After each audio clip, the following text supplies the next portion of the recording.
যে যেখান থেকে দেখছেন সকলকে আন্তরিক মোবারকবাদ। আমাদের বাংলাদেশ খেলাফত মজলিস কোনাবাড়ী থানা শাখা থেকে আজকে আমাদের বাংলাদেশ খেলাফত মজলিস ৭ নং ওয়ার্ড গাজীপুর সিটি কর্পোরেশনের আজকে দাওয়াতি মজলিস ছিল। সেখানে আলহামদুলিল্লাহ আমাদের একটা আনন্দ, একটা চমৎকার এক দাওয়াতি আপনাদেরকে দিচ্ছি যে সুসংবাদ, তা হলো আল্লাহর জমিনে আল্লাহর দ্বীন কায়েম করার জন্য অনেক বধির ভাই, যারা কানেও শুনে না, যারা কথাও বলতে পারে না, বধির, জবান আল্লাহ দেয় নাই, কানেও শুনতে পারে না, কিন্তু তারাও আল্লাহর দ্বীন বিজয় করার জন্য তারা একতাবদ্ধ হয়েছে। ঠিক কিনা বলেন? তারা আল্লাহর দ্বীন বিজয় করার জন্য তারা একতাবদ্ধ হয়েছে।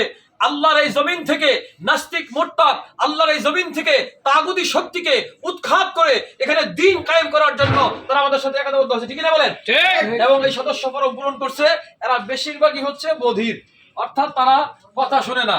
আসলে যদি একজন বধির ভাই যে কথা বলতে পারে না, সেও যদি দ্বীনকে নিয়ে ফিকির করে আল্লাহর দ্বীন জমিনে প্রতিষ্ঠা করার জন্য তার জান মাল সময়কে ব্যয় করতে পারে, যারা আমরা আমাদের জবান আল্লাহ দিয়েছে, মেধা আল্লাহ দিয়েছে, কান আল্লাহ দিয়েছে, শুনতে পারতেছেন, তারা যদি সেটাকে বাস্তবায়ন না করতে পারেন, কাল কিয়ামতের ময়দানে আল্লাহর কাছে কি উত্তর দিবেন? এই জন্য আমাদের বাংলাদেশ খেলাফত মজলিসে কোনাবাড়ী থানা শাখায় গত মাসে আলহামদুলিল্লাহ অনেক বধির ভাই আসছেন। আজকেও প্রায় 43 জন বধির ভাই আমাদের বাংলাদেশ খেলাফত মজলিসের সদস্য ফরম পূরণ করেছে। আলহামদুলিল্লাহ, আলহামদুলিল্লাহ আছে, আলহামদুলিল্লাহ বলছি। এবং আপনাদেরকে আমাদের বাংলাদেশ খেলাফত মজলিসের ব্যানারে ছায়াতলে এসে অংশগ্রহণ করে দেখতে পাচ্ছেন বেশিরভাগ হলো বধির, যারা পূরণ করতে পারতেছে, নামটাও লিখতে পারতেছে না, নামটাও বলতে পারতেছে না, কিন্তু তারা দ্বীনের জন্য, ইসলামের জন্য, আল্লাহর দ্বীন কায়েমের জন্য এই বিজয়ের মিছিলে নাম লেখাইতেছে।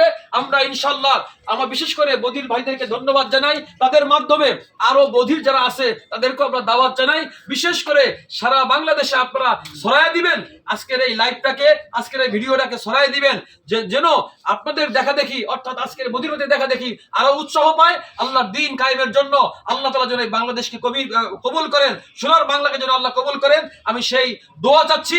বিশেষ করে যাদের জবান নাই, কানে শুনে না, এদের জন্য দোয়া চাচ্ছি আল্লাহ যেন এই ভাইকে আল্লাহ সাহাবাইকে মতো কবুল করেন, এবং আমাদের আল্লাহ মামুনুল হক সাহেবের হাত যেন আল্লাহ তাআলা শক্তিশালী করেন, তার মাধ্যমে আল্লাহ যেন এই দেশের মধ্যে আল্লাহ দ্বীন কায়েম করার তৌফিক দান করেন।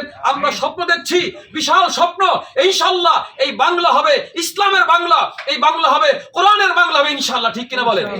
ইনশাআল্লাহ। বধির ভাইদেরকে আবার ধন্যবাদ জানাইছি, সবাইকে বাংলাদেশ খেলাফত মজলিসে অংশগ্রহণ করার জন্য অনুরোধ জানাচ্ছি। আসসালামু আলাইকুম ওয়া রাহমাতুল্লাহি ওয়া বারাকাতুহু।